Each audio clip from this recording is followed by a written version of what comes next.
Bom dia. Bom dia, senhores conselheiros, senhoras conselheiras, senhora representando o Ministério Público, doutora Estela. Bom dia, senhoras e senhores servidores da nossa Corte de Contas. Bom dia, caríssimos telespectadores das nossas mais diversas redes de comunicação social.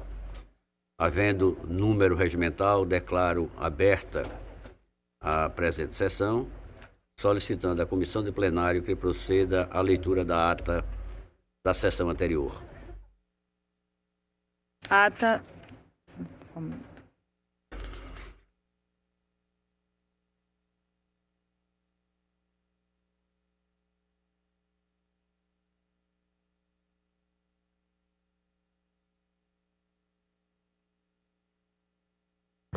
Ata da quarta sessão ordinária do Pleno do Tribunal de Contas do Estado de Alagoas. Aos 25 dias do mês de fevereiro do ano de 2025, no plenário da sessão do Tribunal de Contas do Estado de Alagoas, sob a presidência do excelentíssimo senhor presidente, conselheiro Fernando Ribeiro Toledo, reuniram-se os senhores conselheiros: conselheiro Otávio Lessa de Geraldo Santos, conselheira Maria Cleide Costa Bezerra, conselheiro Anselmo Roberto de Almeida Brito, conselheiro Rodrigo Siqueira Cavalcante, conselheira Renata Pereira Pires Calheiros, conselheira substituta Ana Raquel Ribeiro Sampaio Calheiros, conselheiro substituto Sérgio Ricardo Maciel e conselheiro substituto Alberto Pires Alves de Abreu. O Ministério Público de Contas esteve presente, representado pelo procurador Enio Andrade Pimenta. Havendo quórum regimental e diante da presença do Ministério Público de Contas, o excelentíssimo senhor presidente declarou em nome de Deus aberta a sessão, solicitando a leitura da ata da sessão anterior, que foi aprovada. Em seguida, foi feita a quarta leitura da proposta de instrução normativa referente ao Plano Anual de Fiscalização, que foi aprovada. Em seguida, foi lida em terceira leitura a proposta de instrução normativa referente ao Carduge. Na hora do expediente, não houve quem quisesse fazer uso da palavra, passou-se para a ordem do dia. Relator o conselheiro Rodrigo Siqueira Cavalcante. TC 6981-2024, prestação de contas de governo municipal, aprovado parecer prévio. TC 5949-2024, prestação de contas de governo municipal, aprovado parecer prévio. Nesse momento, a presidência informa que a pauta do conselheiro substituto Alberto Pires será adiada para a próxima sessão. Relatora conselheira Renata Pereira Pires Calheiros. TC 7946-2024, representação, aprovado acórdão. Por fim, não havendo quem quisesse fazer uso da palavra nas explicações pessoais, o excelentíssimo senhor presidente encerrou a sessão, convocando a todos para a próxima no horário regimental. Em discussão, a ata que acaba de ser lida. Não havendo contestação nem impugnação sobre ela, considero-a aprovada. Solicito à comissão de plenário que faça a leitura da resolução e o ato normativo, por favor. Proposta de instrução normativa de iniciativa da Presidência altera a instrução normativa número 1 de 2018, que dispõe sobre o cadastro de responsáveis e das unidades gestoras, Carduge, no Tribunal de Contas do Estado de Alagoas. Quarta leitura. Apto a votar, então, não é isso? Em discussão, a alteração.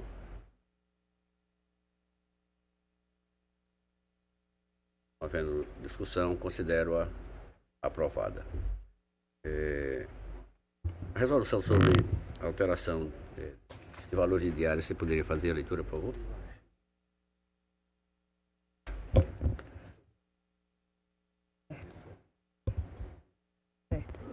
Proposta de resolução normativa atualiza valores de diárias a serem concedidas aos integrantes, servidores e órgãos vinculados do Tribunal de Contas do Estado de Alagoas. Em discussão.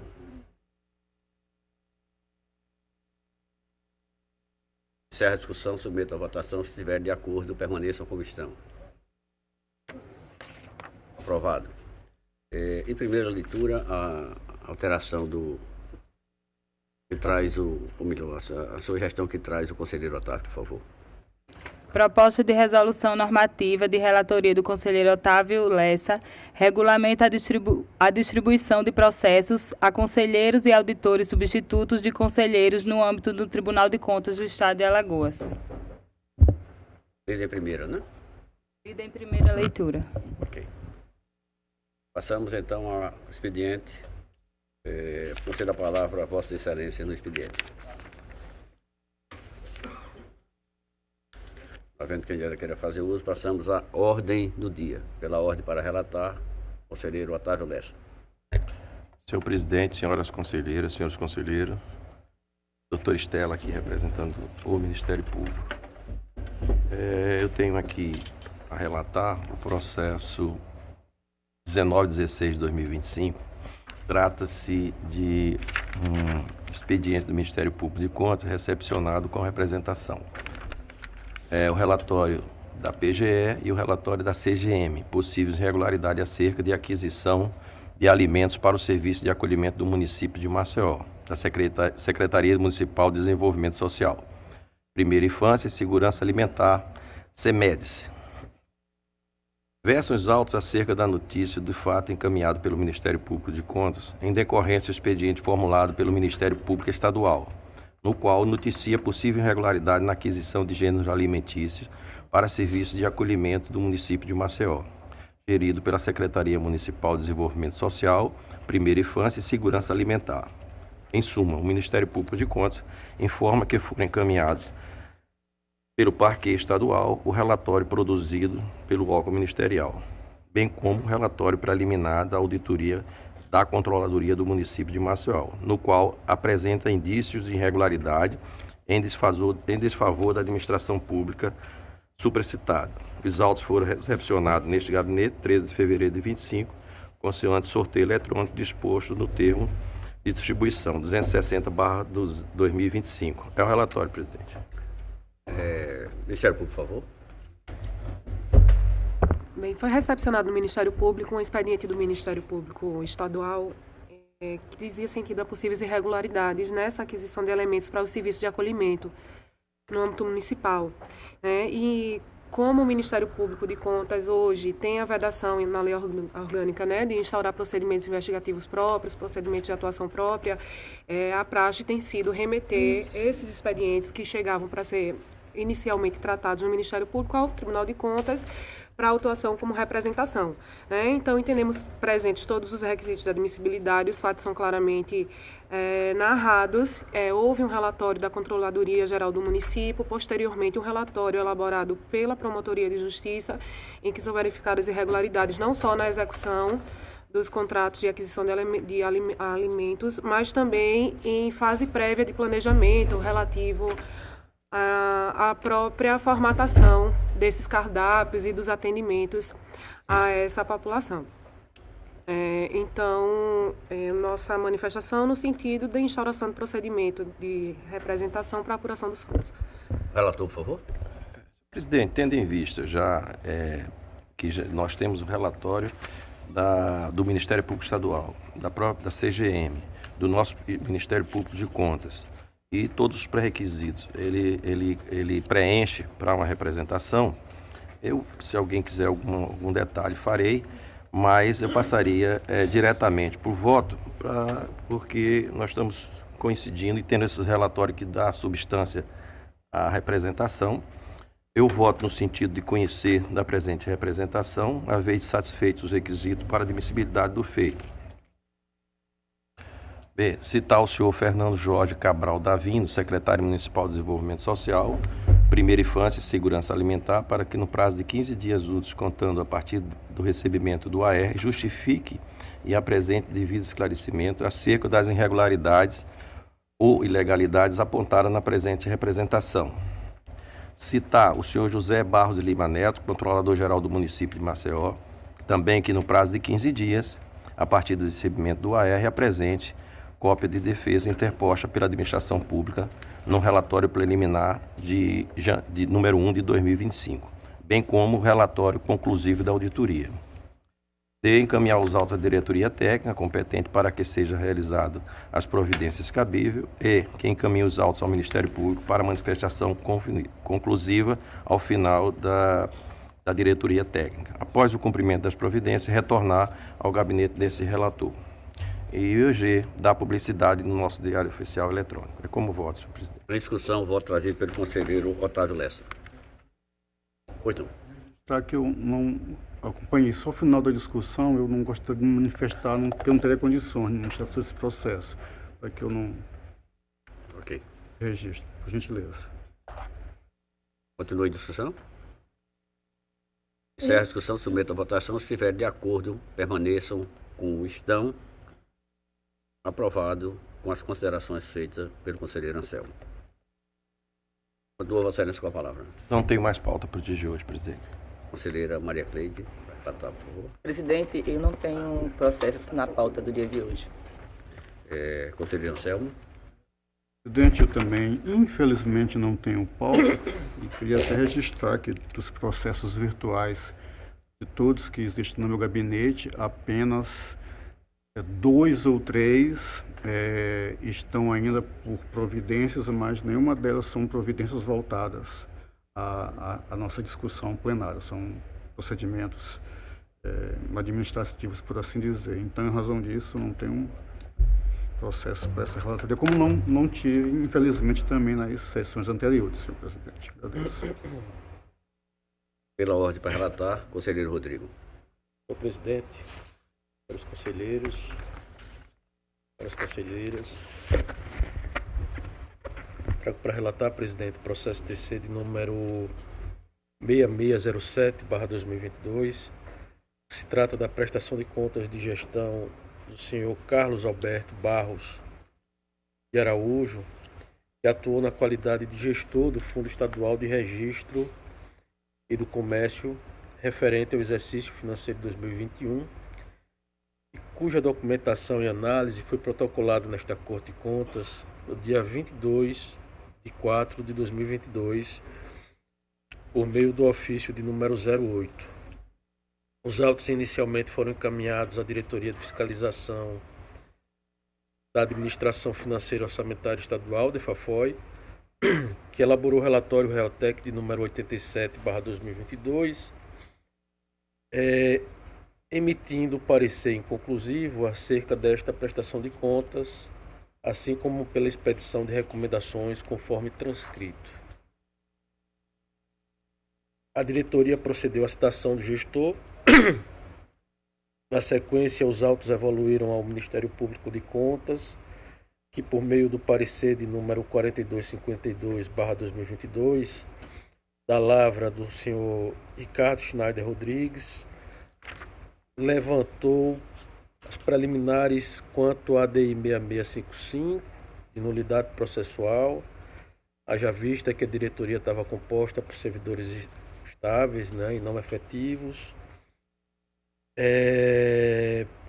Também levantou, com relação aos achados, a impossibilidade, em suma, de fazer análise por violação ao princípio da legalidade, julgamento de prestação de contas de gestão, que não aprecia a legalidade, a legitimidade, a economicidade dos atos de gestão. Esse é o parecer, senhor. Esse é o relatório, senhor presidente. Ministério Público, por favor. Bem, o parecer do Ministério Público, mencionado pelo conselheiro relator, ele não adentra ao mérito, ele levanta 3 preliminares de nulidade da instrução processual e se reserva a não adentrar ao mérito porque foi expedido anteriormente à lei orgânica do Tribunal de Contas do Estado, como era possibilitado naquele momento. Então, as 3 preliminares, elas dizem respeito, primeiro, a inadequação do órgão técnico ao modelo federal, conforme a ADI 6655, dada a atuação em atividade fim de servidor não efetivo. Então, levanta-se a nulidade do relatório elaborado, já que ele foi trazido aos autos após 6 de maio de 2022, que seria essa data de corte. A segunda preliminar diz respeito à necessária observância das normas de auditoria para o setor público, com utilização preferencialmente de matriz de responsabilização, para que seja combinado esse processo com a eventual responsabilização do agente público. Ou seja, um processo que vai eventualmente levar à responsabilização, ele precisa ter uma instrução mais direcionada, fundada nas normas de auditoria do setor público, às quais o Tribunal de Contas do Estado expressamente aderiu através de normativo próprio. E a terceira preliminar diz respeito ao próprio objeto de análise nas prestações de conta de gestão, como já foi repetidas vezes trazido aqui pelo Ministério Público de Contas, que as contas de gestão elas não podem estar distritas à análise de aspectos orçamentários, patrimoniais e financeiros, e isso que se assemelharia mais a uma situação que a gente verifica nas contas de governo. As contas de gestão elas devem estar, de fato, relacionadas ao efetivo julgamento de atos de gestão, e uma vez que, por resolução, foi reduzido o escopo da análise das contas de gestão, vê-se aí uma ofensa ao princípio da legalidade e não haveria, de fato, o objeto a ser julgado em sede de contas de gestão. Então, são levantadas 3 preliminares de nulidade e, caso sejam elas superadas, não existe manifestação de mérito, como já dito, uma vez que o parecer foi anterior à nova lei orgânica. Relator, por favor. Senhor presidente, nós superamos as preliminares levantadas. Com relação à primeira preliminar, que é matéria pacificada aqui, né, no pleno do Tribunal de Contas, né, nós entendemos que o processo contou com a participação de 2 servidores que foram estabilizados, são servidores efetivos da Casa, né, que vieram a ser estabilizados pela Constituição de 1988. A razão pela qual não merece prosperar a preliminar levantada pelo Ministério Público de Contas, nos termos do que já foi amplamente levantado por esse relator. Com relação ao julgamento das contas de gestão, também nós superamos as 2 preliminares, por entender que nós temos elementos mínimos aqui a ensejar o julgamento das contas de gestão, de modo que eu passo, portanto, a análise do mérito. Com relação ao sistema de controle interno, nós consignamos a superficialidade com que o mesmo foi elaborado. Poderá ensejar a irregularidade das próximas contas de gestão, caso não sejam adotadas providências com vistas ao aprimoramento do exercício do controle interno. O relatório que contenha, por exemplo, a avaliação dos resultados quanto à eficácia e eficiência da gestão orçamentária, financeira, patrimonial e operacional. Na sequência, foi analisada o envio da documentação obrigatória. Nós constatamos ter sido enviada toda a documentação obrigatória, e passamos a análise da gestão orçamentária, financeira e patrimonial. Eu vou fazer uma leitura bem resumida, senhor presidente, mas fico à disposição dos colegas para tirar qualquer dúvida em caso de não clareza, né? No que se refere à análise orçamentária, constatamos que durante o exercício financeiro de 2021, a unidade gestora recebeu receitas na ordem de R$350 mil, abaixo, portanto, do previsto na lei orçamentária, gerando assim a insuficiência de arrecadação. Ainda em relação ao balanço orçamentário, a análise apontou ter ocorrido um resultado deficitário no valor de R$ 345.842, haja vista que o total das receitas recebidas para o exercício foi menor que o total das despesas empenhadas. Mas aí a gente menciona o Manual de Contabilidade aplicado ao setor público, que menciona que os balanços orçamentários de órgãos e entidades podem apresentar desequilíbrio e déficit orçamentário, pois muitos deles não são agentes arrecadadores. Quanto à análise financeira, constatamos que houve recebimentos de receitas extraordinárias no valor de R$ 59 mil, enquanto as despesas extra-orçamentárias somaram um montante de R$ 7.938, e que o saldo de caixa do exercício foi de R$ 2.714, do exercício 2020, e que foram transferidos para 2022 a quantia de R$ 48.684. Foi feita a análise do balanço patrimonial, também apresentou um déficit patrimonial pequeno de R$ 2.931, justificáveis. Foi feita a análise do fluxo de caixa, caixas e equivalentes de caixa. Por fim, senhor presidente, nós mencionamos que constam 2 processos de licitação vinculados ao Fundo Estadual de Registro e Comércio de Alagoas, foram deflagrados no ano anterior, aliás, de 2021, o próprio exercício financeiro. Porém, todo o procedimento foi gerenciado pela Agência de Modernização e Gestão de Processos, ANGESP, de modo que nós estamos trazendo voto no sentido de julgar, regular com ressalvas as contas do senhor Carlos Alberto Barros de Araújo, gestor do Fundo Estadual de Registro e do Comércio do Estado de Alagoas. É como nós estamos votando, senhor presidente. Bem, o Ministério Público gostaria de fazer uma consideração, por favor? Eu gostaria de fazer uma consideração, tendo em vista que o conselheiro fez as considerações sobre 2 preliminares e já ultrapassou a análise de mérito. Eu gostaria de retomar um pouco em relação às preliminares, porque é o que me parece, não houve uma manifestação expressa sobre a segunda preliminar levantada, conselheiro.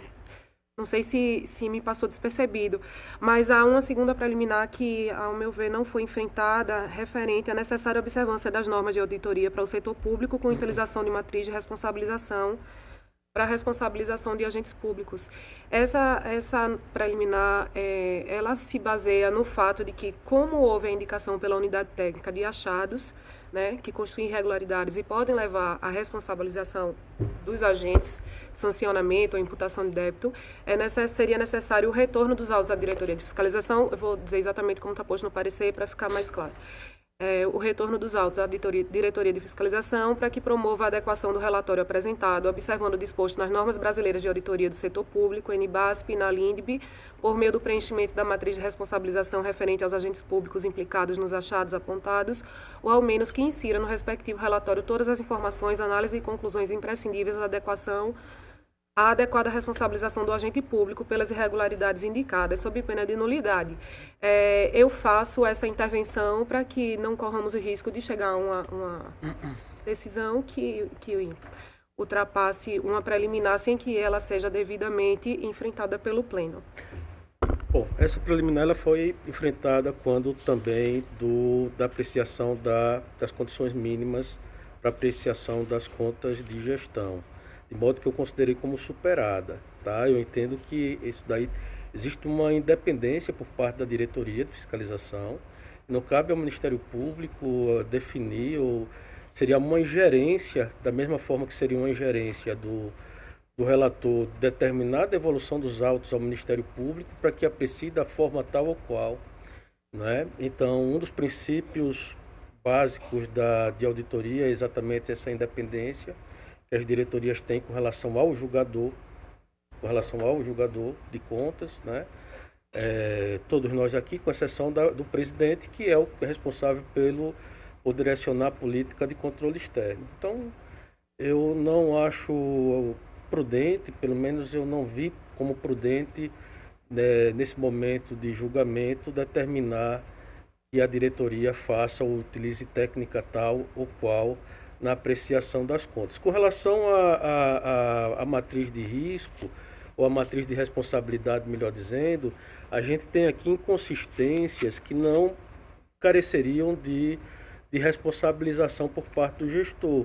Mas inconsistências, por exemplo, a elaboração do relatório de controle interno de uma forma insuficiente, mas que o nosso tribunal já pacificou o entendimento de que nós iríamos alertar o gestor para fins de que no exercício financeiro subsequente ele pudesse adotar providências pedagógicas no sentido de corrigir essas falhas. Esse é um exemplo, né? O outro exemplo seria com relação ao déficit orçamentário, mas aí a gente tem o manual de contabilidade que já justificaria, por se tratar de um órgão, entidade que depende de repasse do governo do Estado de Alagoas, de modo que, em razão disso, nós estamos não acolhendo essa preliminar também, que está analisada no bojo da preliminar envolvendo a possibilidade jurídica de se analisar o mérito. Desculpe, conselheiro, eu agradeço ao conselheiro o esclarecimento. Realmente, ele não tinha sido tratado de forma expressa, né, a preliminar, por isso a minha intervenção. Mas eu queria só deixar registrado que, a partir do momento que o Tribunal de Contas adota de forma expressa as normas de auditoria voltadas ao setor público e o Ministério Público aponta a inadequação dos relatórios de análise a essas normas, não há uma ingerência indevida do Ministério Público e muito menos, né, isso aí é que eu acho mais importante frisar, qualquer ingerência na autonomia da análise técnica. Muito pelo contrário, isso é o que nós mais prezamos aqui diante de todas as nossas manifestações no tocante à segregação de funções e às garantias de autonomia e independência funcional. O Ministério Público de Contas, como custos legis, tem o dever, né, tem essa atribuição de verificar o devido processo legal e o atendimento às garantias. E as normas de auditoria, elas se voltam também como garantias do devido processo legal, né? Então, assim como nós observamos a verificação se houve garantia do contraditório, assim também nós verificamos isso, assim como a gente tem feito em outros processos, né? Inclusive no processo da relatoria de Vossa Excelência, em que nós levantamos alguns aspectos numa auditoria em que não teria sido garantido a fase de comentários, por exemplo, aos auditados. Né? Então, eu só quero deixar claro que não existe qualquer tentativa de ingerência na análise de mérito ou nos procedimentos adotados pela área técnica, de forma nenhuma. Né? Nós estamos tentando somente garantir a adequação às normas às quais o próprio tribunal, de forma expressa, se vinculou. Está entendido. Ok, estou satisfeito, senhor presidente. Em discussão, o voto trazido pelo conselheiro Rodrigo. Pois não, conselheiro. Excelência, só consignar, né, a minha posição a respeito das nulidades processuais. Sei que, com relação a pelo menos duas delas, o tribunal já tem um entendimento, embora eu discorde, uma vez que não há aquela adequação ao entendimento judicial, assim também a própria lei do tribunal não teria como nenhum tempo fazer isso se fortalecer, ficar forte. Com relação à questão das contas de gestão e atos de gestão, eu sempre disse aqui, e talvez, claro que o número de processos não seja provoque um esforço hercúleo por parte do tribunal e utilizar algumas coisas que eu já ouvi aqui no plano. De fato, o tribunal não teria pernas para alcançar pela quantidade de atos, né, de gestão. Mas, em resumo, as contas de gestão nada mais são do que um feixe de atos de gestão. Se o tribunal ele não analisa os atos de gestão, ele não tem como julgar efetivamente a gestão de qualquer autoridade responsável por recursos públicos. E isso é grave, assim como é grave também a questão da oitiva, do contraditório, da possibilidade. Eu não sei se a gente pode considerar como uma política correta, mesmo nós com processos 24, 23, 22, onde já ouvi aqui também no pleno algumas situações graves. Olha, não se cumpriu o limite tal, não se cumpriu o limite isso. Não, mas como não foi dado o contraditório, vamos voltar a si mesmo. Já que a situação é grave, ou seria grave, por exemplo, a título de argumentação, evidentemente, o não cumprimento não vou falar de outros, limites constitucionais, e não seria mais prudente do tribunal converter aquele julgamento em diligências e verificar se de fato houve o cumprimento disso ou não, até uma forma de fato aperfeiçoar, né, a administração pública, para que situações como essas não se repitam. E aqui eu não falo só com relação a contas de gestão, e cito um exemplo. O tribunal recentemente aprovou o seu PAF. Lá está explícito que está se adotando as normas de auditoria. Está lá explícito isso. Aí como é que agora a gente infirma aquilo que nós já votamos para essa análise? Está lá expresso. Parece assim um comportamento meio contraditório da Corte de Contas.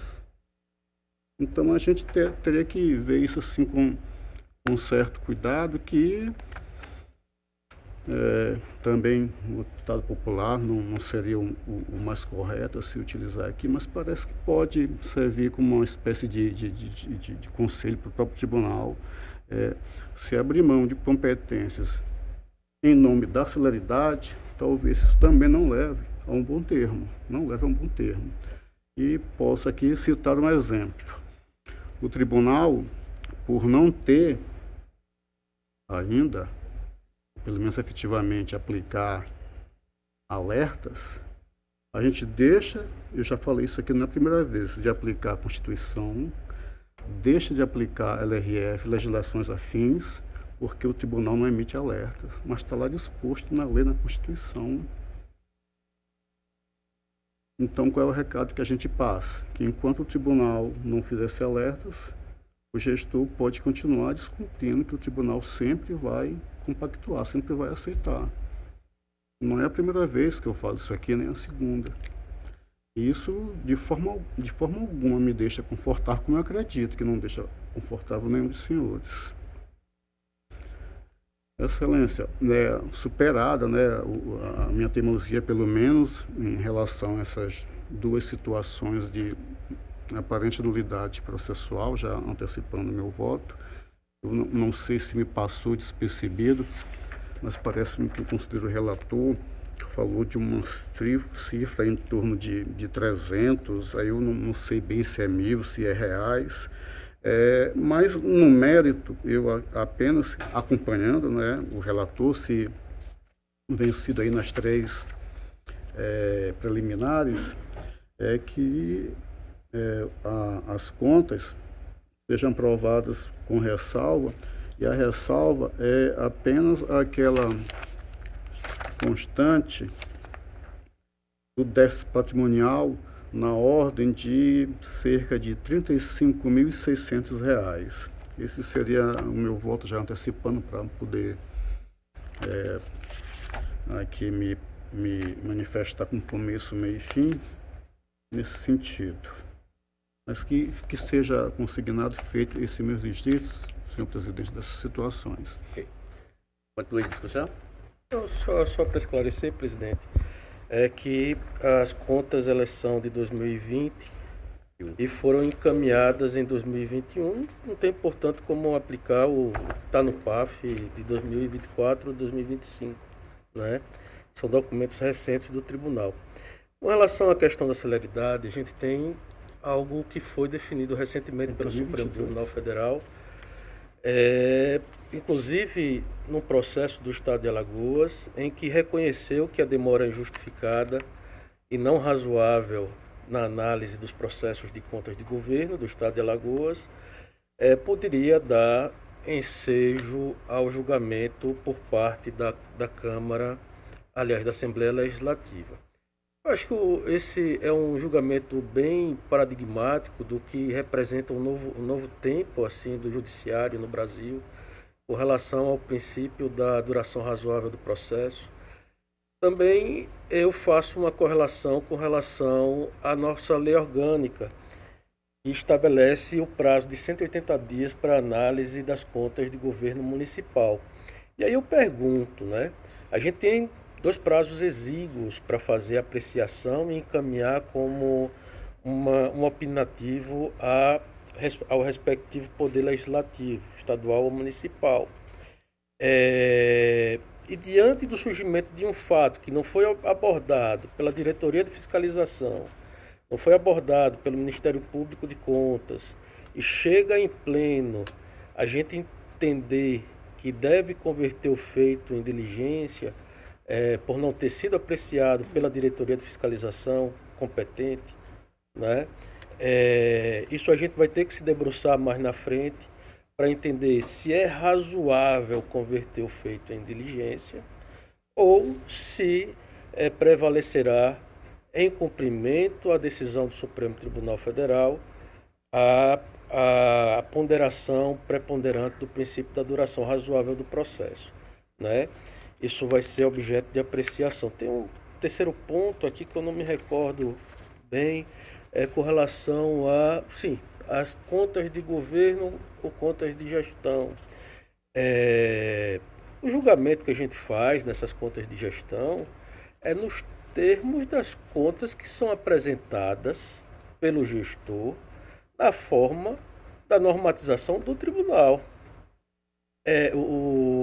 Então, fazendo o julgamento do relatório da diretoria de fiscalização a partir das contas que são apresentadas pelo gestor nos termos de resolução ou de normativa do tribunal, eu vejo como satisfeito, pelo menos sem prejuízo de uma análise posterior ou extemporânea de um contrato eventual, né, que poderá lá na frente repercutir, sim, nessas contas de governo, né? Então, eu não vejo prejuízo nenhum para análise na forma em que se encontra. Nós estamos tratando de contas antigas, tá? E nós não podemos dar o tratamento que nós damos na atualidade, em 2025. Portanto, eu só reforço meu voto, senhor presidente. Encerro a discussão, submeto à votação. Se estiverem de acordo, permaneçam como estão. Por favor, conselheira.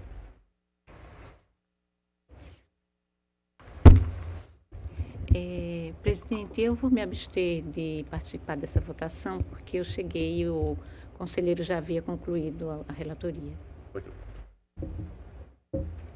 Aprovado com as ressalvas feitas pelo conselheiro Anselmo Brito.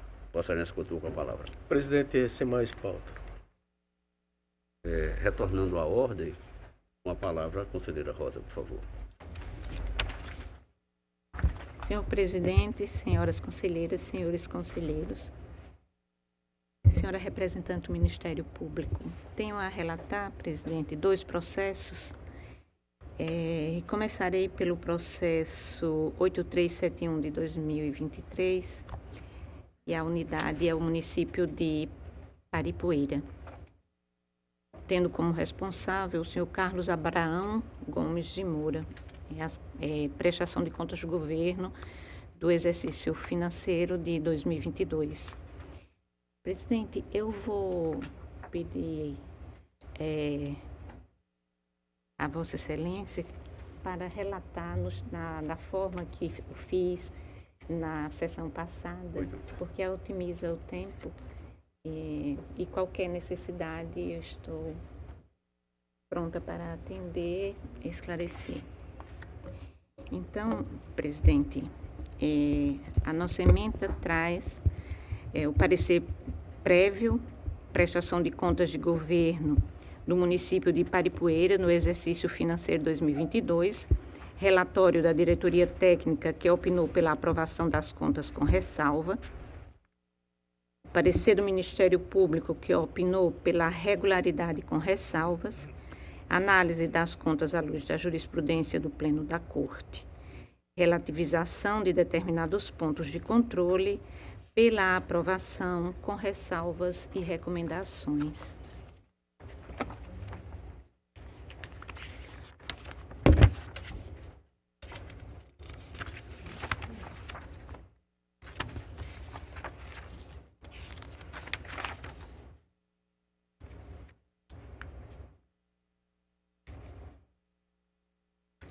Concluiu-se que, ainda que tenha havido algumas inconsistências de ordem constitucionais e regulamentares, como também a violação a exigências legais na prestação de contas do senhor Carlos Abraão Gomes de Moura, no exercício financeiro de 2022, que foram mantidas pela unidade técnica, mesmo após análise dos argumentos apresentados pelo jurisdicionado, em âmbito de defesa, DOC 2247-2023, peça 68, Conforme aponta o relatório técnico 139 de 2023, perfilhamos o mesmo entendimento firmado tanto pela diretoria técnica quanto pelo Ministério Público de Contas em seus pareceres número 1098/2024, no sentido da regularidade das contas, com ressalva, uma vez que não se verificou dano ao erário ou vício de grande monta que justificasse outra conclusão.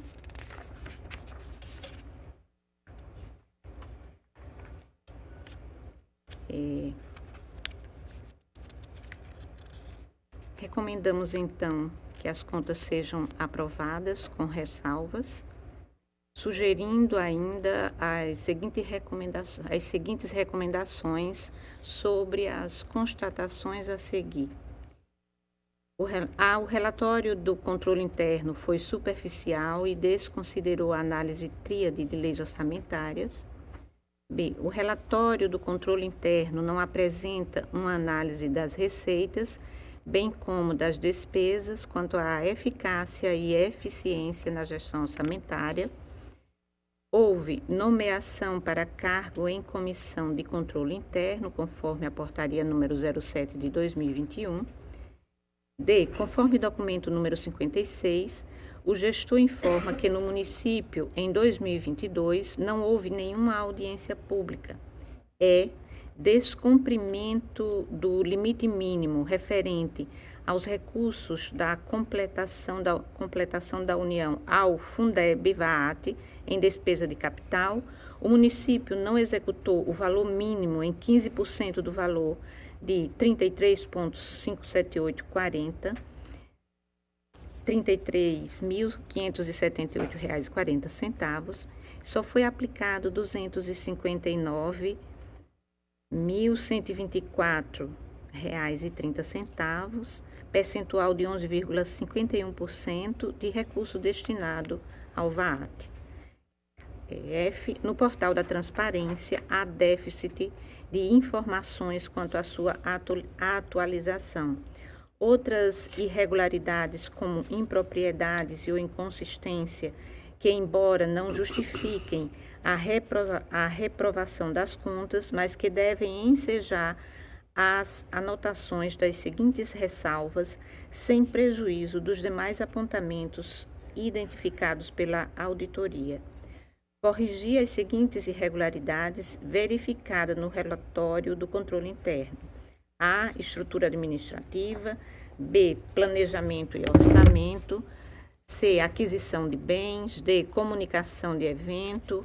E. Tributação. F. Finanças. G. Gestão de pessoal. H. Patrimônio e obras e serviços de engenharia. J. Regime próprio de previdência social, o RPPS. Convênios. Contudo, ainda há no relatório de controle interno inobservância da Instrução Normativa número 03 de 2011 do Tribunal de Contas do Estado de Alagoas, conforme aponta a unidade técnica.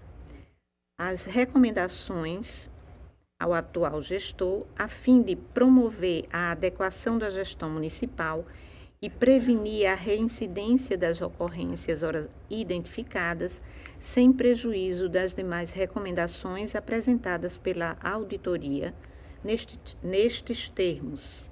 A. Determinar, primeiro, a integral observância da Instrução Normativa do TCE número 003 de 2011, pela manifestação do órgão de controle interno estabelecidos referente ao exercício de 2022 e que na próxima prestação de contas a referida norma regulamentar seja devidamente cumprida, sob pena de as contas serem consideradas irregulares com a imposição das sanções decorrentes. Segundo, a realização de concurso público voltado ao preenchimento de cargo efetivo com funções inerentes ao órgão central de controle interno municipal, em prazo a ser assinado por esta Corte, para que o município passe a cumprir integralmente o disposto na Instrução Normativa número 003/2011, sob pena de as contas serem novamente consideradas irregulares com a imposição das sanções decorrentes. Terceiro, sejam adotadas medidas efetivas no sentido de disponibilizar no exercício financeiro subsequente saldo em caixa suficiente para atender aos restos a pagar processados e não processados, bem como o montante de valores restituíveis que devem ser reduzidos de forma significativa, em especial no último ano do mandato, que impõe a observância do artigo 42 da Lei de Responsabilidade Fiscal, sob pena das contas serem consideradas irregulares com a imposição das sanções decorrentes. Quarto, a correção da falha quanto à divulgação no portal da transparência do RR do réu, RREL e o RGF, referente ao exercício de 2023, e que na próxima prestação de contas as referidas normas legais sejam devidamente cumpridas, sob pena de as contas serem consideradas irregulares com a imposição das sanções decorrentes. Quinto, o cumprimento dos percentuais de destinação dos recursos do VAT, 15% para despesa de capital, no próximo exercício financeiro, sob pena de as contas serem consideradas irregulares com a imposição das sanções decorrentes, bem como a apresentação de plano de ação em prazo a ser assinado pela Corte, destinado à implementação de medidas compensatórias no exercício financeiro subsequente, em razão do descumprimento do percentual de destinação de dos recursos do VAT recebidos no exercício 2022. E sexto, a observância quanto à necessária existência de fonte de recursos disponíveis quando da abertura de créditos suplementares e ou especiais, nos termos do artigo 43 da Lei Federal nº 4320, de 64. B. Recomendar, primeiro, limitar o uso de créditos adicionais suplementares, por prévia autorização na própria LOA, a um patamar razoável de, no máximo, 30% da despesa fixada na respectiva lei orçamentária. Caso necessário, superar o referido limite, recorrer à autorização parlamentar específica, a fim de evitar o comprometimento do papel constitucional do Poder Legislativo. E segundo, a observância dos prazos estabelecidos para a remessa das informações necessárias para a alimentação do Sistema de Informações sobre Orçamentos Públicos em Educação, o CIOPS, e do Sistema de Informações sobre Orçamento Público em Saúde, o CIOPS.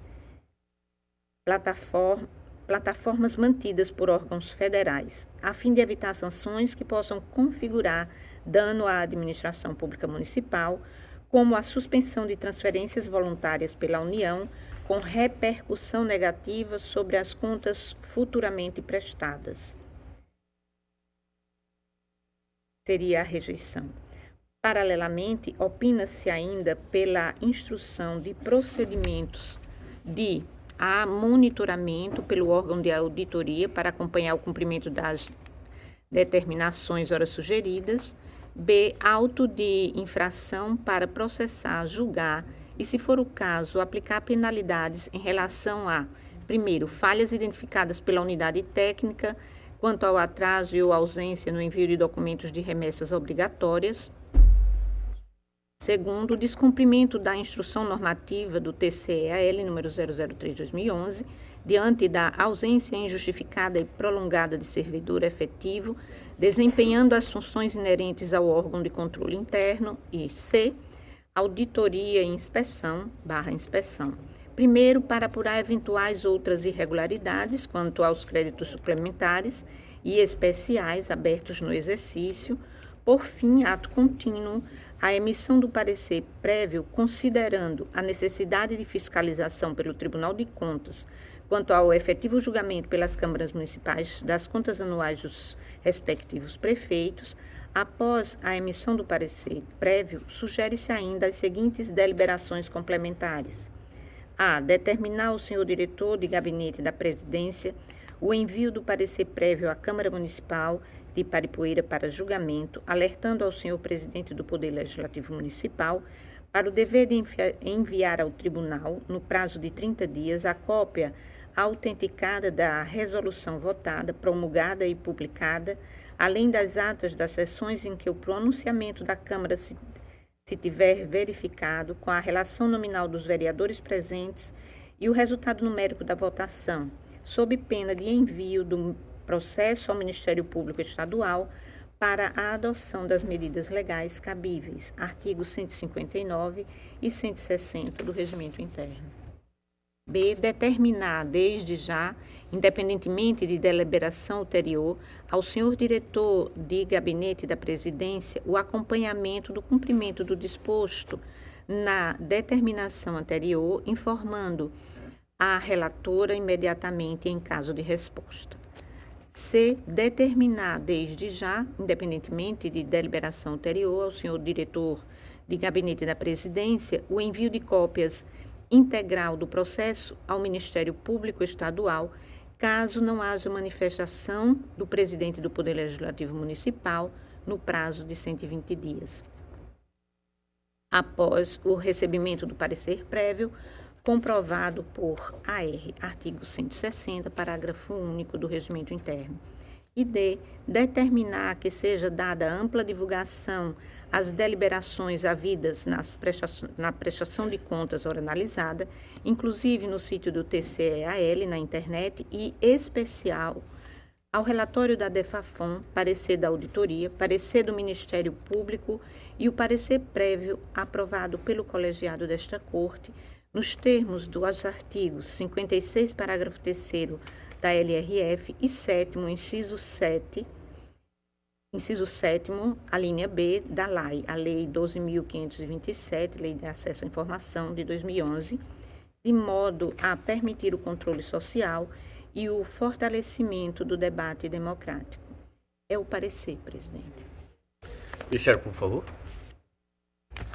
No parecer do Ministério Público, antes de adentrar o mérito, levanta duas preliminares, né, relacionadas à instrução, relativa, primeiro, a um relatório técnico elaborado por analista de contas, que não teria atribuição legal para a realização dessa atividade finalística, e a segunda preliminar, referente à ausência de manifestação conclusiva do titular da unidade técnica. Como as preliminares elas têm sido apreciadas conjuntamente com o mérito, eu vou avançar também para já adiantar a manifestação de mérito ministerial no sentido da regularidade com ressalva das contas, sobretudo pelas falhas no portal da transparência e não realização de audiências exigidas pela Lei de Responsabilidade Fiscal, pelo resultado orçamentário deficitário, insuficiência de arrecadação e razoabilidade do percentual de créditos adicionais autorizados na LOA e efetivamente abertos, da ordem de 70% das despesas autorizadas, inconsistência e divergências nas demonstrações patrimoniais, não aplicação de 15% da complementação VAT em despesas de capital e, por fim, deficiências do controle interno, tanto pela superficialidade do controle interno e pela não abordagem de itens obrigatórios conforme normativa da Corte, bem como pelo fato do controle interno ser exercido por servidor não efetivo, como é constitucionalmente exigido e já é posto expressamente por normativa da Corte desde 2011, se não me engano, em relação a esse ponto, eu acho muito importante a postura da conselheira relatora no tocante a permitir a adequação por mais um ano, mas com a expressa previsão de que a reincidência no exercício seguinte fará acarretar a irregularidade das contas, o que já era previsto na resolução de 2011, que a não adequação levaria automaticamente à irregularidade das contas. E isso é uma questão que vem se arrastando por muitos anos, nos municípios, e essa postura do tribunal certamente vai ser decisiva para uma efetiva regularização dos sistemas de controle interno municipais, que são de extrema importância para a regularidade da gestão, para a sua melhoria e aperfeiçoamento. Então, manifestação do Ministério Público de Contas é no sentido da regularidade com ressalvas, caso superadas as duas preliminares. Em discussão, o voto trazido pela conselheira Rosa. Conselheira Anselmo, por favor. Está consignando a posição a respeito das novidades. E também eu já vou, para não fazer no momento do voto, vou antecipar no voto, se já puder, divergindo em alguns pontos e justificando uma divergência, Excelência. Com todo respeito ao entendimento de Vossa Excelência, verdadeiro, e também ao órgão ministerial, que foi no mesmo sentido, no que diz respeito à questão do mérito, Sim. quanto à aprovação, reprovação das contas, e é bom até que fique registrado, né, que em parecer prévio a gente não julga contas por irregularidades, como eu tenho visto em alguns pronunciamentos técnicos da diretoria, né, contas de governo. Isso não é correto, a gente tem que prestar atenção para que depois não cause um problema a respeito. Mas, sim, Excelência, eu aqui traria as contas, o meu voto seria pela irregularidade, na verdade, não irregularidade. Irregularidade se fosse contas de gestão, só para deixar isso bem evidente, mas pela reprovação, pelos seguintes motivos. O déficit orçamentário na ordem de quase 9 milhões, resultado da execução financeira em 4 milhões e 300. Tem outros elementos aventados pela conselheira, pelo Ministério Público, que também, nesse momento, acredito que não tem a força para a reprovação, mas, sobretudo, conselheira, por questões aqui que uma é um entendimento também do pleno, divergente do meu, é bom que isso fique registrado também, com relação às despesas da educação, Excelência, em que, se formos descontar aquela aplicação onde não se consegue, de fato, evidenciar a atividade finalista educacional alcançada, o município apenas cumpriria 22 inteiros e 39 centésimos por cento.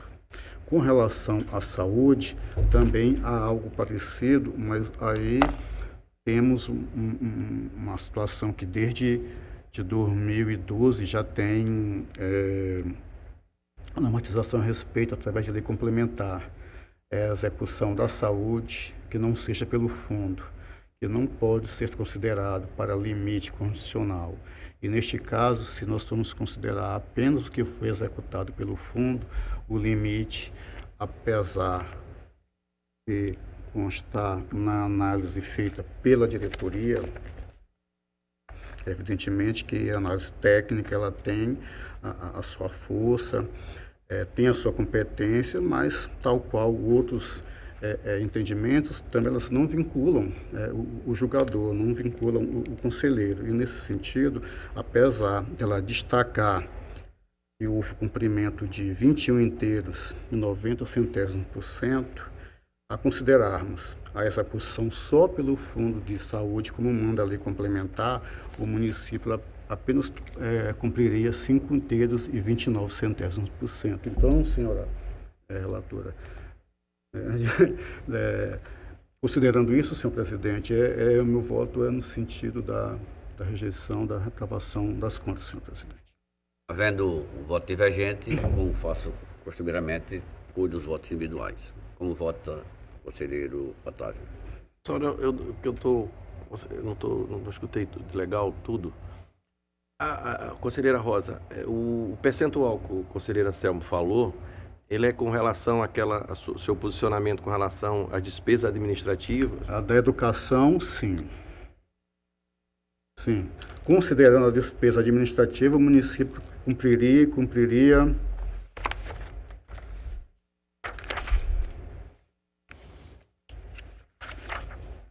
na ordem de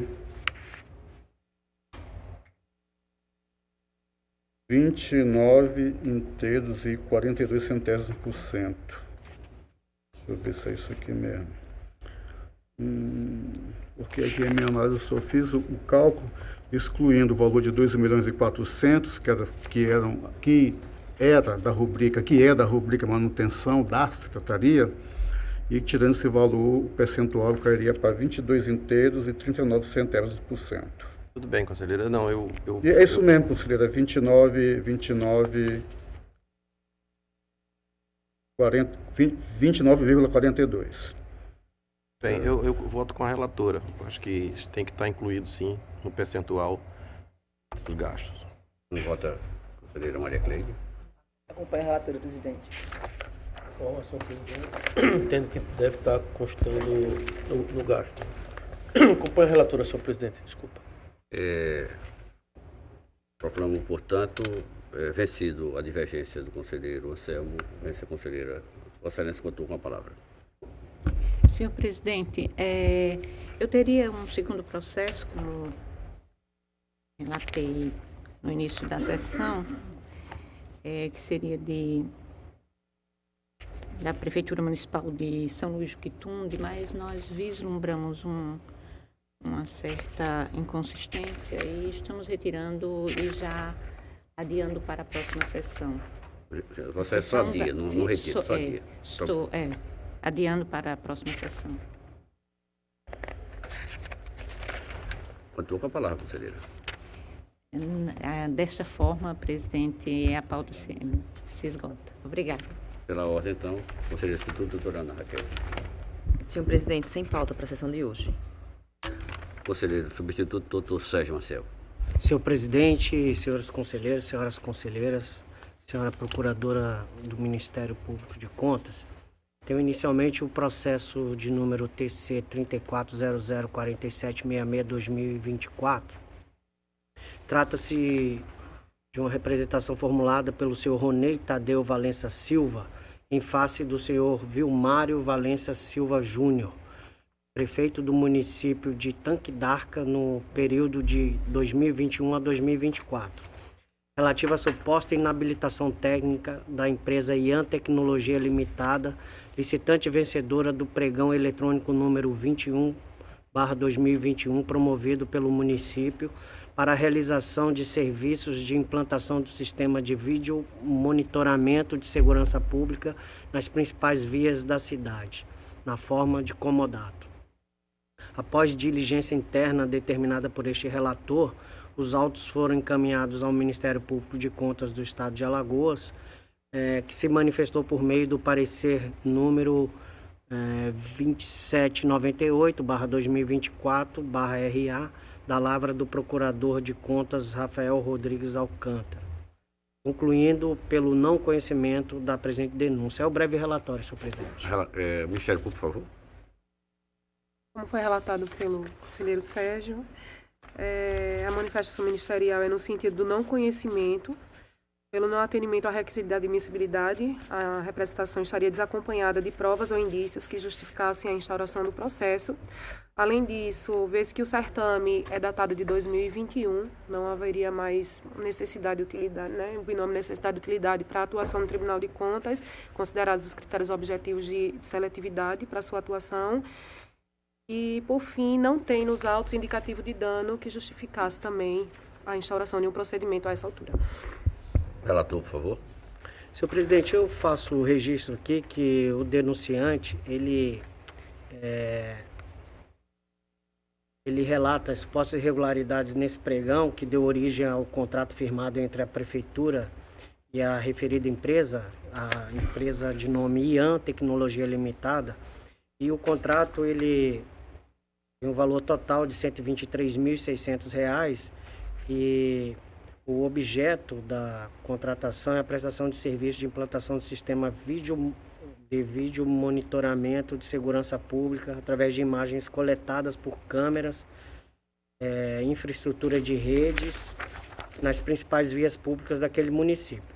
Bem, o denunciante aduz em síntese que a empresa não possui habilitação legal para participação no referido pregão, uma vez que o ramo de atuação da empresa não compreende a atividade relacionada ao objeto licitado. Alega ainda não haver vinculação entre qualquer das atividades cadastradas no CNPJ da empresa e os serviços de instalação e monitoramento de imagens. Declara também que, possivelmente, a referida empresa não possui os atestados necessários à execução do serviço. Bem, o denunciante apresenta ainda pedido de tutela de urgência, como fez referência ao Ministério Público de Contas, para que fosse efetuada a imediata suspensão da execução contratual. Bem, com relação a esse pedido de tutela de urgência, eu destaco aqui que o pregão foi lançado em 2021 e o termo de contrato dele decorrente foi celebrado em maio daquele ano. Portanto, transcorrido o prazo demasiado largo para que se justifique a urgência de medida contra eventual irregularidade verificada. Bem, como também já adiantou o Ministério Público de Contas, na hipótese dos autos não foram identificados indícios de existência de ilegalidade ou dano ao erário. Bem, o CNPJ da empresa Ian Tecnologia Limitada, ela indica atividades constantes em seu cadastro, que são compatíveis com o objeto do pregão, sim. E aqui eu faço destaque a pelo menos duas. Uma delas é o suporte técnico, manutenção e outros serviços em tecnologia da informação. E um segundo é reparação e manutenção de computadores e equipamentos periféricos. Portanto, acredito que essas atividades estão compreendidas, ou melhor, o objeto está compreendido em uma dessas atividades. E aqui eu faço destaque que a Classificação Nacional de Atividades Econômicas, que é o CNAE, ele trata de instrumento de padronização dos códigos de atividade econômica, utilizado principalmente para fins tributários e estatísticos, não tendo por finalidade definir ou limitar a capacidade técnica ou operacional das empresas em prestar serviços ou participar de processos licitatórios. Para esse fim, seria mais adequado para aferir a adequação do objeto social da empresa, os atestados de capacidade técnica para o oferecimento dos serviços licitados. No caso desses autos, o conjunto de documentos apresentados pelo denunciante não traz a possibilidade de fazer esse confronto, né? Bem, adiante eu faço destaque aqui a manifestação do MPC, que já foi antecipada aqui pela procuradora doutora Estela Peró.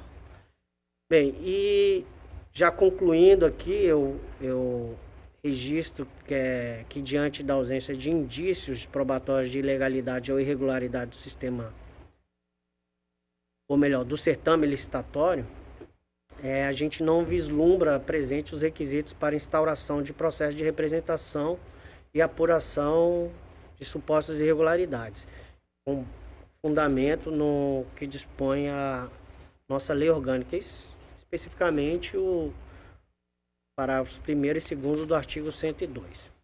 Bem, e aí já concluindo, o voto é no sentido de propor a este egrégio plenário aqui que decida não conhecer da representação, uma vez que não se encontram presentes os requisitos exigidos nos parágrafos 1º e 2º do artigo 102 da lei orgânica desta Corte de Contas. Também proponho arquivar os autos e publicar a referida decisão. É como propõe o voto, senhor presidente, senhores conselheiros, senhora procuradora do Ministério Público de Contas. Em discussão, a proposta de voto trazida pelo doutor Sérgio. Encerro a discussão, submeto à votação. Se estiverem de acordo, permaneçam como estão. Aprovado, continua a Vossa Excelência com a palavra, doutor Sérgio. Senhor presidente, é o segundo processo que tenho a relatar. Trata-se do processo de número 34.05588/2024, também uma representação. Esse processo foi instaurado nesta Corte de Contas a partir de denúncia anônima encaminhada por e-mail à ouvidoria do Tribunal de Contas do Estado de Alagoas. Bem, diante da comunicação de irregularidade, a ouvidoria solicitou o protocolo, a autuação da manifestação de número 38.2024, na qual apresenta breve relato acerca dos fatos denunciados. Em síntese, o denunciante noticia que a Prefeitura do município de Inhapi publicou editais de licitação no ano de 2024 ainda com fundamento na Lei 8.666 de 93, já revogada. E o Ministério Público de Contas do Estado também se manifestou nos autos, e aqui ele sugeriu a realização de diligência preliminar à admissão do feito, com a finalidade de intimar o denunciante anônimo para que regularizasse a identificação, informando seu nome completo, qualificação e endereço. Esse é o relatório, senhor presidente. O Ministério Público, por favor, doutora Estela. Parecer da segunda Procuradoria de Contas, justamente no sentido relatado pelo conselheiro substituto Sérgio, da necessidade de diligência por considerar a identificação do denunciante como requisito inafastável previsto na lei orgânica. Então, a manifestação é pela realização de diligência para aditamento e devida identificação do denunciante, sob pena de não conhecimento. Em relação a essa questão da não identificação do denunciante, gostaria até de fazer um registro de que em algumas situações nós verificamos que processos que são iniciados na ouvidoria, ele não tem na folha inicial onde são reportados os fatos, a identificação do denunciante, e depois é possível ver nos documentos que não foi uma opção do denunciante, na verdade, o anonimato. É como se faltasse um campo próprio para aquela identificação. Então, é algo que poderia ser verificado, inclusive no âmbito da ouvidoria, para ver se realmente existe esse campo próprio para identificação e se esses anonimatos eles acabam ocorrendo pela falta desse campo, e não necessariamente por uma necessidade do denunciante de se preservar. Então, eu só fiz esse registro aqui como uma forma colaborativa mesmo e reitero o parecer do Ministério Público no sentido da realização de diligência sob pena de não conhecimento da representação. Relator, por favor. Bem, senhor presidente, senhores conselheiros, senhoras conselheiras, eu já antecipo aqui que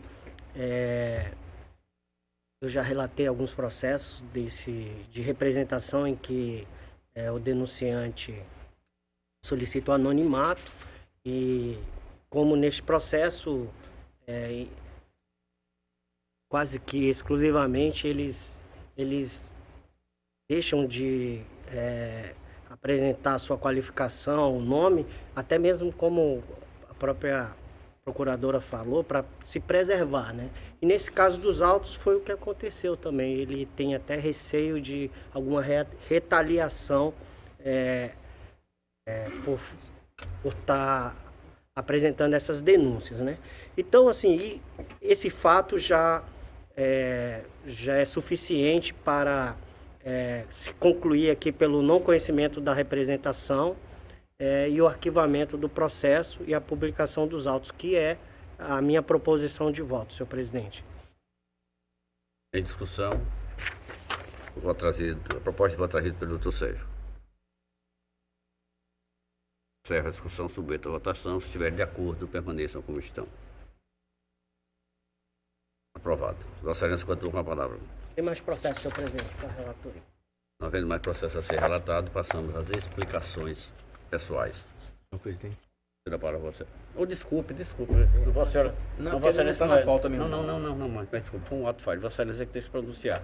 Eu imaginei que seria o último relator, Vossa Excelência, para relatar.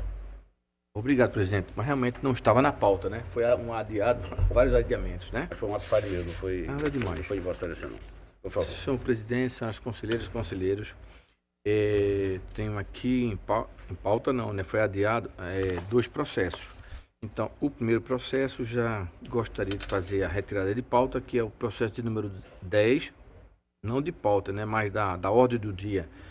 O processo de número 10.664 de 2024. E temos aqui, na realidade, para tentar concluir,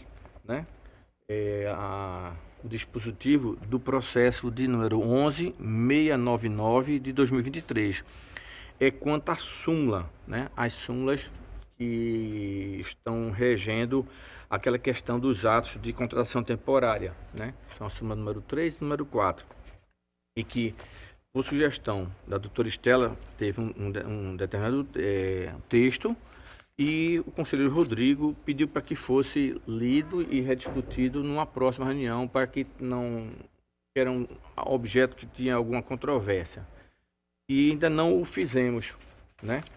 Então, eu apresento aqui a redação, como ficou, de acordo com acatado, inclusive, naquele momento, por este relator, foi uma modificação na súmula número 3, que ficaria: os processos de ato de admissão de pessoal submetidos a registro, essa inclusão apenas, cujos efeitos financeiros tenham se exaurido antes de seu processamento pela Corte de Contas, seja pelo falecimento do admitido, seja pelo desligamento do cargo a que se refere o ato de admissão, poderão ter extinção declarada monocraticamente pelo relator. Ficou, em princípio, isso, mas que é uma leitura. Peço gentileza de adiantar de alguma coisa. Conversando com o conselheiro Rodrigo e com a conselheira substituta Ana Raquel, que foram os mentores dessa súmula, né, lá atrás, da súmula número 3, número 4, eles observaram, e eu até acho interessante o seguinte, que essa súmula número 3, ela se refere aos atos de registro pessoal normais, não de atos de admissão temporária. E esses atos já estão devidamente regulamentados, né? E um outro ponto que o conselheiro Rodrigo colocou é o seguinte, lá no final ela coloca assim, poderão, ou seja, é uma opção, ter a extinção declarada monocraticamente pelo relator. O conselheiro Rodrigo, acho que até Vossa Excelência, se quiser se pronunciar sobre a sua colocação, seria até melhor, né, que foi da sua...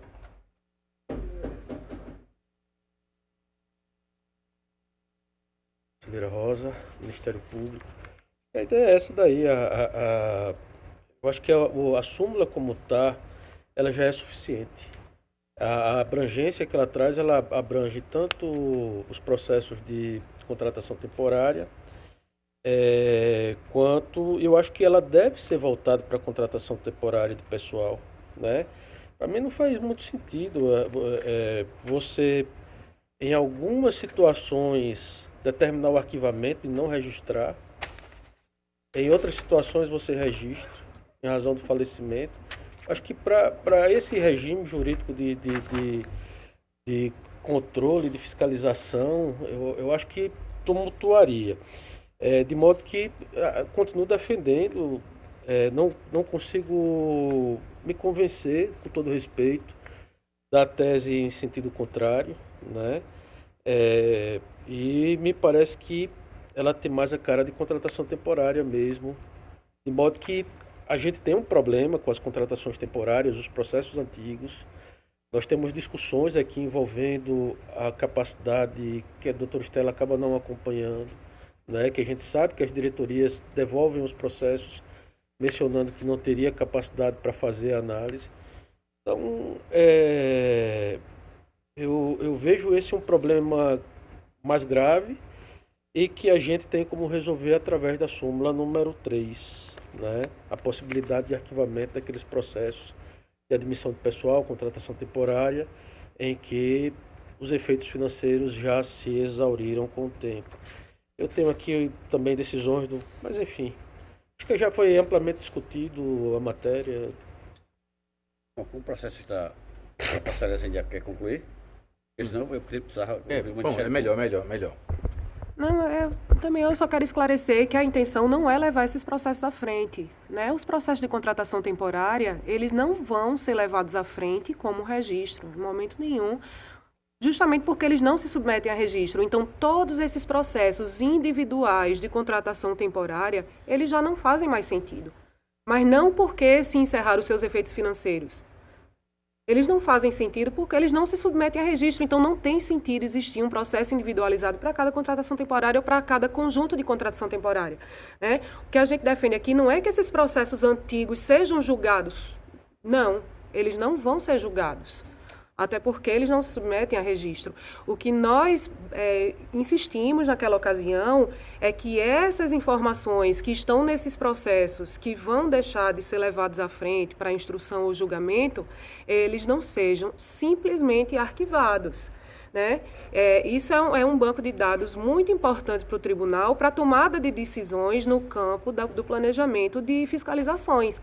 Então, os processos vão deixar de existir, sim, mas porque não tem efeito financeiro, não. Inclusive, os que ainda têm efeito financeiro, eles não devem prosseguir.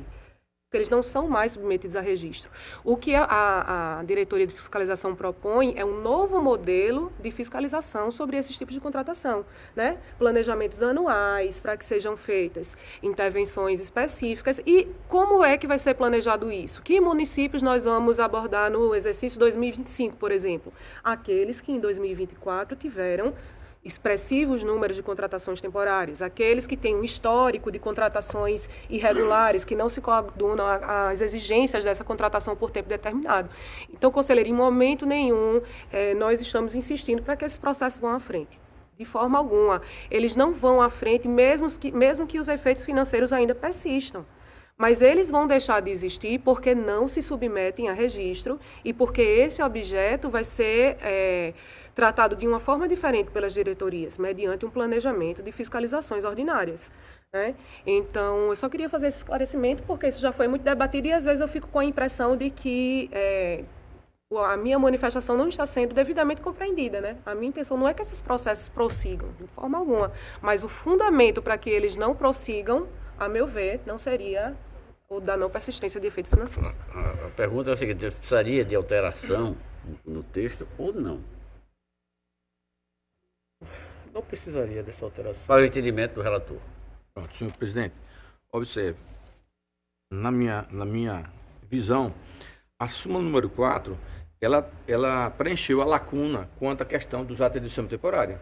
Já definiu. E essa súmula número 3, que nós queremos, na realidade, aproveitar com a inclusão do submetidos a registro, então, quando coloca essa palavra submetidos a registro, então, nos levam aos atos não de admissão temporária, mas todos os outros normais. Então, como esses atos já estão devidamente regulamentados, eu não via sequer a necessidade da própria súmula, entendeu? Porque tem toda a regulamentação. E no caso, conversando com o conselheiro Rodrigo, ele me colocou mais um detalhe, é que nessa questão aqui, quando ele diz que os atos de admissão temporária de registro poderão ter extinção declarada monocraticamente, poderá haver uma insegurança jurídica quanto a que ficaria a critério de um relator ou outro fazer isso ou não, entendeu? E como esses atos já estão regidos pela lei, né, e alguns normativos nossos, na realidade eu mudei a minha posição, já que não houve ainda, né, a finalização, para que na realidade fosse revogada essa súmula número 3. Não há necessidade dela, seria apenas colocar problema das interpretações, entendeu? E gerar essa insegurança. Seria essa a minha posição. A supressão da súmula 3. Isso, a revogação da súmula número 3. Poderia só fazer uma colocação. O raciocínio do conselheiro Alberto está correto, mas eu acho que peca por um aspecto bem sutil. É que a súmula número 4, ela não regulamenta integralmente os problemas decorrentes dos processos de contratação temporária. Ela fala só que não está submetida a registro. Ponto. Certo? Só que cada gabinete tem inúmeros processos de contratação temporária e se a gente não regulamentar jurisprudencialmente aqui no pleno, a gente vai ter que trazer esses processos para julgamento. Então, essa questão ela não está devidamente regulamentada pela súmula número 4. Não é? Então, a número 3, no entendimento de Vossa Excelência, ela é pertinente. A número 3, da forma como ela está, ela pode não estar perfeita, a súmula número 3, mas ela resolve o problema das contratações temporárias pela possibilidade de arquivamento.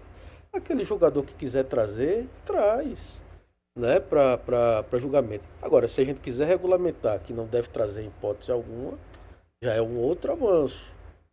Já seria um outro avanço, que eu também não discordaria, em razão de não trazer resultado efetivo nenhum para o tribunal. O outro ponto que eu acho mais complicado com relação aos processos submetidos a registro é que você vai ter situações em que o servidor ele vai ser nomeado, vamos supor, ele falece antes da apreciação pelo tribunal, ou então ele pede exoneração, e aí o tribunal tem um banco de registros de ato de admissão de pessoal, né? julgamento para fins de registro. A gente vai ter uma sequência de nomeações daqueles conselheiros que optarem pelo arquivamento, pela perda do objeto, que não vai ter uma continuidade, vai haver uma quebra de continuidade, porque vai ser sempre ter um conselheiro que vai entender que aquele ato precisa ser registrado.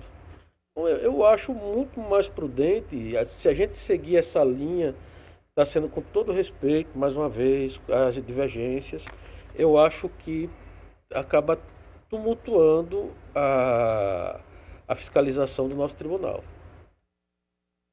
Se tiver a supressão da 3, é isso? Se houver a supressão da 3 ou se houver a restrição da 3 apenas para atos submetidos a registro. Não pensa os conselheiros, né?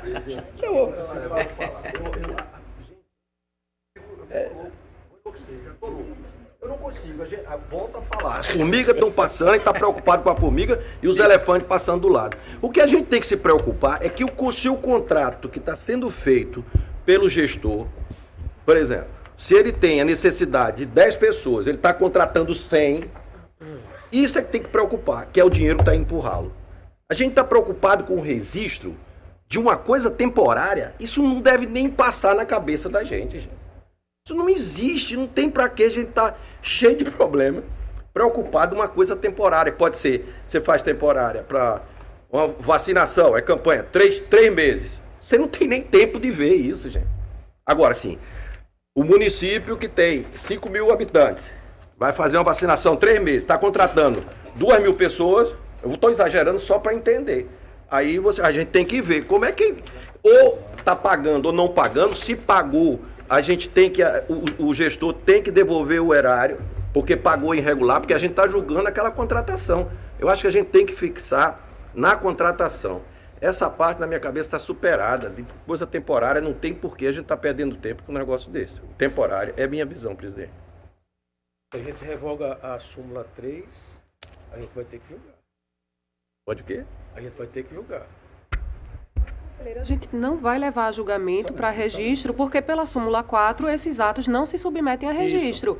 Eles são objeto de fiscalização ordinária. Vamos fazer um paralelo com processos de contratação. Todos os processos de contratação do Estado e dos municípios são analisados individualmente?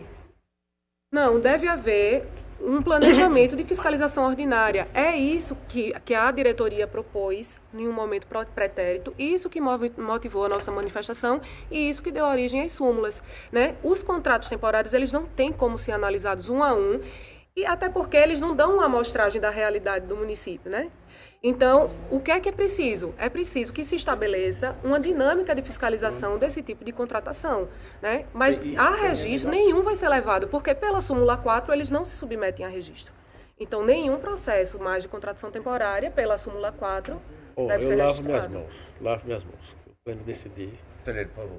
Você quer dar a sua contribuição? Pode fazer as sessões, para mim revoga todas. Porque se não é registro, não tem que se preocupar com DIMOP. É um ato de gestão, acabou. Aí eu concordo com o senhor Otávio, está discutindo o sexo dos anjos. Pior. Tem anjo que tem sexo. Se não é registro, por que eu vou mandar para DIMOP? Ah, mas fez um concurso e o cara pediu exoneração. Epa! Aí é diferente. Uma coisa é uma coisa, outra coisa é outra coisa. Contratação temporária é um ato de gestão. Exemplo, eu não sei quando é o corte, na assessoria, resolução 13, que todo mundo diz que é prescrição. Não é prescrição, é corte. Tem uma data, abril de 2022, 5 anos, né? Todos os atos de gestão, contratação temporárias, chegados ali, entraria na 13, dependendo da data. Outros, pela 14, lei orgânica, prescrição, não sei se é o caso de aplicação. Aí também tem aquele problema. Se arquivar pela 13 ou pela súmula ou pelo que for, o tribunal não vai ter condições, porque o processo está arquivado e não vai ter informações para verificar as contratações temporárias feitas. Já que ela tem base constitucional, já que ela tem requisitos próprios obrigatórios. que devem ser feitos em conjunto, não individualmente. Então, o problema do registro, eu não sei por que a gente ainda está discutindo isso. Então, para mim, não teria sentido. No meu caso, já está antecipando meu voto. Revogaria as súmulas que tratam do assunto. Ok, tudo isso. Pois não. Vossa Excelência é o relator, né? Está discutindo aqui, vem aqui. Talvez para tentar arrumar os raciocínios, né? Observem. A súmula número 4, ela afirma que os atos de contratação temporária, né, não submetem a registro. E sim ao exame de legalidade. Ou seja, vai ser tratada de acordo com as normas de auditoria e parametrização.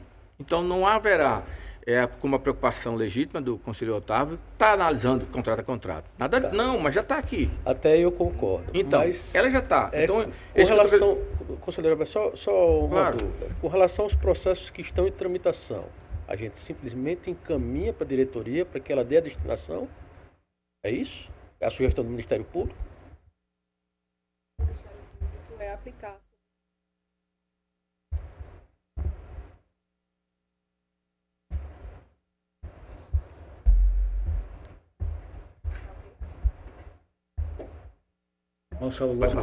Da aplicação da súmula 4, o que é que decorre? Que os atos de contratação temporária não se submetem a registro, ok? Os processos estão tramitando com instrução como se fossem atos a serem registrados. Perfeito. Então, esses processos não mais se adequam à realidade do tribunal. Concordo, até eu concordo. Então, eu acho, conselheiro, que a gente está concordando, a gente não está conseguindo chegar nos finalmente Qual é a providência que o relator vai dar nesses processos? Chegou para o relator... O procedimento de registro de ato de contratação temporária, arquivar com base na súmula 4. Vossa Excelência chegou no que eu tinha proposto e foi visto como absurdo. Mas, conselheiro, o que eu falei desde a primeira sessão em que nós estamos discutindo as súmulas é que não se trata de um mero arquivamento e perda de todos esses dados. O que é preciso é que seja estabelecida uma sistemática de fiscalização para que o tribunal tenha base de dados para fazer o seu planejamento para o futuro. Tá bom, então procedemos ao arquivamento de todos os processos que são remetidos e que as prefeituras informaram as contratações temporárias. Como vai ser feito um planejamento daqui para frente sobre que critérios de risco a gente vai adotar para dizer os municípios que vão ser auditados nos próximos exercícios? É responsabilidade da diretoria, doutor Estela. Isso não é responsabilidade do relator, não. Isso é responsabilidade da diretoria de controle dos técnicos, de coordenação dos técnicos, da diretoria de fiscalização. Mas se a mudança na sistemática de envio desses dados ao tribunal está sendo alterada agora, e o que foi enviado sob a sistemática antiga, isso não vai ser convertido numa base de dados? Ou arquiva e envia para que a diretoria, a partir dos processos, construa uma base de dados? Eu acho que com relação a essas informações, o conselheiro Otávio foi até feliz na última sessão. Ele disse que essas informações não se perdem. A gente não está apagando essas informações. A gente estaria arquivando o processo, mas elas estão lá no sistema. Onde eu conseguiria encontrar informações sobre contratação temporária de um município hoje? Mas aí o filtro do sistema que precisa ser desenvolvido. Mas a gente não pode resolver um problema e criar outro. É isso que eu estou tentando. Mas assim, a minha contribuição nesse assunto, eu acho que já até me encerrei, já encerrou. É porque realmente eu fico tentando dar uma solução que seja produtiva, né? Mas assim, eu já encerro a minha contribuição, já falei até demais sobre esse assunto, mas eu acho que agora eu me fiz entender. Só queria falar uma palavra. A palavra seria assim, tudo que mandar para cá, virar um banco de dados, acabou. É um banco de dados. Na hora que eu quiser pesquisar, tá lá, gente. Acabou, não gira, não vai formalizar nada. Ela tem um banco de dados. Se eu quero consultar, tá lá. É muito mais. Está no sistema, não absorve o banco de dados. Quanto mais banco de dados a gente tiver, a gente tem mais informação. Só isso, banco de dados. Acabou. Vira banco de dados, só de informação. A gente precisa encerrar esse processo que está indo também. Eu tenho uma preocupação quanto a isso, mas é outra discussão, conselheiro. Eu entendo isso aí. É o seguinte, nós precisamos concluir o processo em julgamento. Eu gostaria que você o seguinte, de forma objetiva, qual é a proposta de voto de Vossa Excelência? Isso, já coloquei, apenas eu expliquei o porquê, né? A proposta é revogar a súmula número 3. E por quê? Porque ela, de acordo com a última sugestão da doutora Estela, não obstante pensado, ela vai, digamos assim, como diz, chover no molhado, me perdoe assim a expressão. Ótimo, tá certo. Por quê? Porque ela trata, quando se diz sujeitos a registro, nós temos toda a normatização já para os processos sujeitos a registro, que ele vai... Assim, sujeito a registro. A proposta de voto de Vossa Excelência Era é extinguir, revogar a número 3. Pronto. Em discussão. Pronto. Em discussão. A revogação da número 3. Em discussão. Revogar a número 3. Pronto. Em discussão. Presidente, aí eu volto a repetir. A súmula 3, ela não fala isso de registro de pessoas. Ela fala os processos de ato de admissão de pessoal de uma forma genérica. Vossa Excelência está se confundindo. Eu concordo que a súmula 3 continua a ter aplicabilidade e encerro mais uma vez a minha participação. Vou pegar por excesso, deixa a 3 e a 4. Deixa a 3 resolvido e o problema. 4, Acabou. Vossa Excelência, então... Eu voto pelas duas, presidente, já antecipando aqui. A manutenção das duas. Como está? É isso? Como está? Como tá, pronto. Fica aí. Como vota o conselheiro? As duas. Como vota a conselheira? As duas. Como vota Vossa Excelência? Também Como vota Vossa Excelência? Presidente, a discussão começou no momento em que eu não estava aqui presente. Certo. E vem se arrastando, observa aqui, até hoje. Então, como a discussão eu não acompanhei integralmente, eu também vou me abster dessa votação. Como vota o conselheiro Anselmo?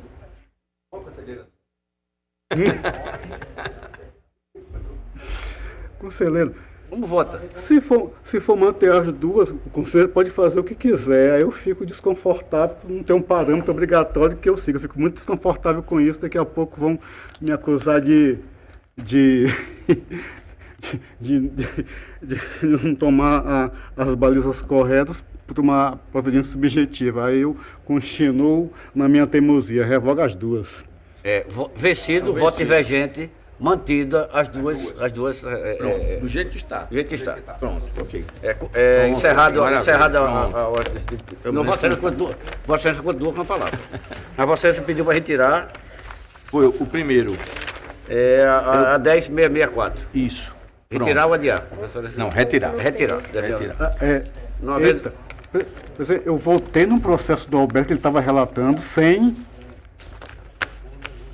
Era só a discussão da súmula. Só da súmula. Não era processo. Não, era o processo, mas já foi definido antes. Para arquivá-lo.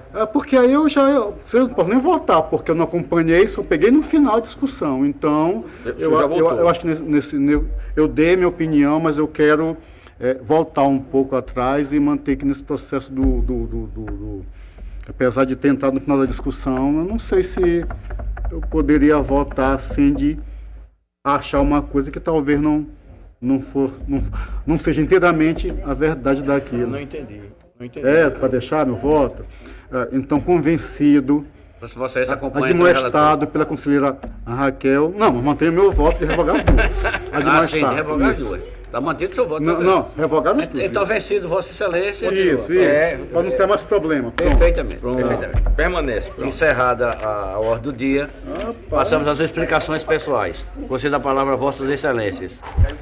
Conselheira, por favor, e explicações pessoais. E só quero dar a notícia com relação à Escola de Contas, né, que está atuando. Ontem tivemos aqui toda a cúpula do governo para um treinamento, né, no Estado, com a turma do Estado, que são treinamentos sobre as novas diretrizes, né, para a prestação de contas. Então, a DEFAFOI, com seu diretor Renato, fez ontem uma bela apresentação, foi bem assistido por todos que estavam aqui presentes. E esse é o projeto atual da escola, fazer esse treinamento. Então, já fizemos com o Estado. No próximo dia 24 e 25 faremos com os municípios. Traremos o pessoal aqui para o nosso Tribunal de Contas, que fará também com tantos municípios, também as previdências dos regimes próprios. Então, essa é a notícia que eu estou trazendo aqui para Vossa Excelência sobre a escola, que a gente continuamos atuando, estamos sendo muito bem recepcionados por todos que se fazem presente aqui. Então, eu acho que é um ponto muito positivo para a nossa escola. Então, é isso, presidente. Parabéns, conselheiro. Sempre atuante da Escola de Contas do nosso tribunal. Continua a facultar a palavra.